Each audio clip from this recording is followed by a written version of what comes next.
Alright, Part 174, Subpart B, General Operating Requirements. Shipping paper. The person may not accept the hazardous material for the shipping, transportation, or transportation of hazardous material by rail unless the person receives shipping paper prepared in accordance with the 172 of the subchapter left of the materials expected with the shipping paper requirement of the subchapter. Only initial carrier within the United States must receive and then retain the copy. The shipper certification is required in 172.204 of the subchapter. The section does not apply with the material that is accepted for the shipping of the paper and the requirements for the subchapter.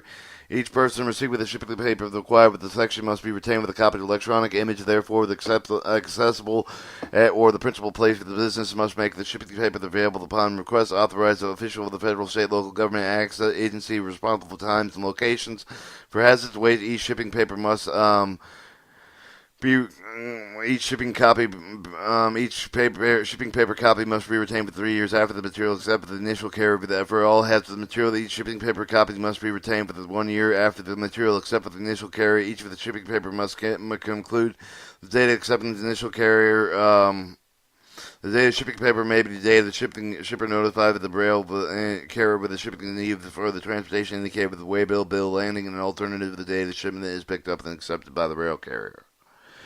174.26. Note for the train crew. The train crews must have the document that reflects the current position of the train each of the rail car containing hazardous material. The train crew must update with the document indicating the change of the placement of the railway car within the train. For example, the train crew may update with the document handwriting on it and then append it with attaching another document to it. A member of the crew train, the transportation hazardous material must have the copy of the document with the hazardous material being transported showing the information required with the Part 172 of the subchapter, including requirements 172.604b of the application emergency response information.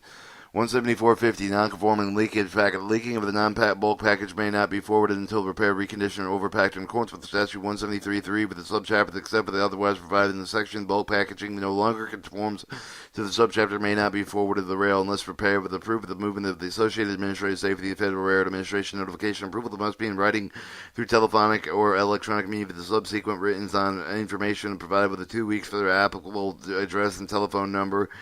See 107.17 D4 of this chapter. The leaking bulk package contained with a hazardous material may be removed and repaired. Proof of the only so far as necessary to reduce in or to eliminate immediate threat and harm to the human health and the environment when determined the movement that would provide greater safety than all allowing package to remain in place.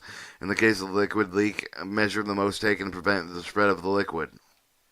Alright, Subpart C, General Handling and Loading Requirements.